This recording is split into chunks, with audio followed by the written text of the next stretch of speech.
enfants handicapés sont probablement inquiétants pour des gens qui ne sont pas des professionnels. Et je pense que les parents sont très blessés par le regard effectivement de la société qui a beaucoup évolué, heureusement, mais qui reste effectivement probablement un peu inquiète d'un enfant qui est différent.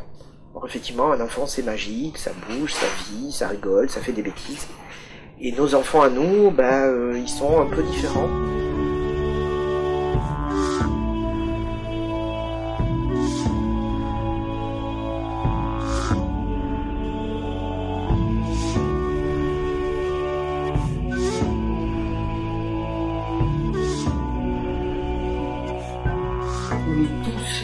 On a tous nos limites, on a tous nos handicaps qui sont en général très légers.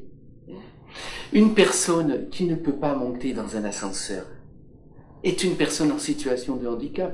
On ne le voit pas, mais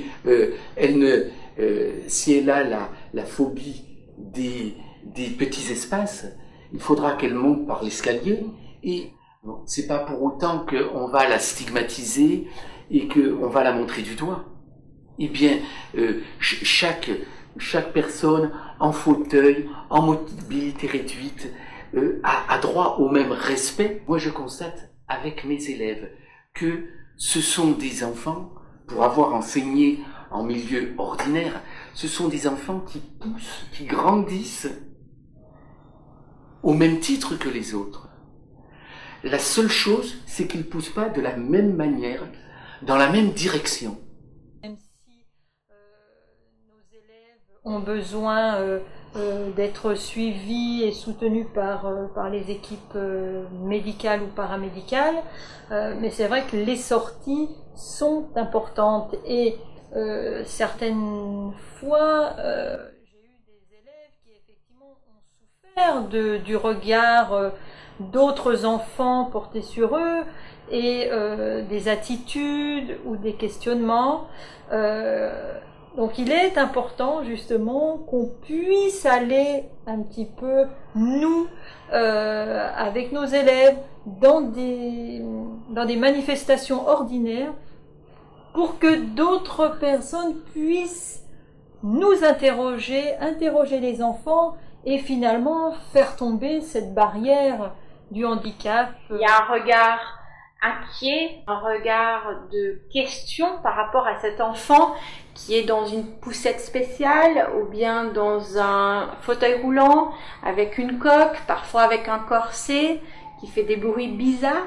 Alors je pense qu'il faut être très franc avec les personnes qui regardent ces enfants et leur présenter naturellement l'enfant en leur disant voilà, c'est Apolline, ma petite fille, c'est comme ça que je le fais en tout cas. Elle est handicapée, elle ne parle pas, elle ne marche pas. Je ne sais pas si elle parlera et si elle marchera un jour, mais c'est notre petit ange à nous, c'est notre petite fille et on l'aime autant que nos autres enfants. On a la chance que notre fille est légèrement handicapée par rapport à certains enfants et sur son visage ça ne se voit pas. Notre fille est contente de vivre, elle est heureuse, elle fait plein de choses et au final, quand quelqu'un dit « Oh la pauvre, oh elle peut pas faire ça, oh », ce regard-là est décalé. Par rapport à certains types de handicap, le regard a changé. J'ai le handicap moteur. Je pense que les gens voient sans problème quelqu'un en fauteuil qui se déplace tout seul. Je pense que c'est un petit peu rentré dans les mœurs. Maintenant, je pense qu'il y a un certain type de handicap qui fait encore peur. Parce que on est un petit peu décontenancé quand on rencontre ces personnes, quand on les voit. C'est vrai que bon, c'est difficile, le contact est difficile. C'est le cas de certains handicaps psychiques qui peuvent effrayer un petit peu, des gens qui ont des troubles de comportement. Bon.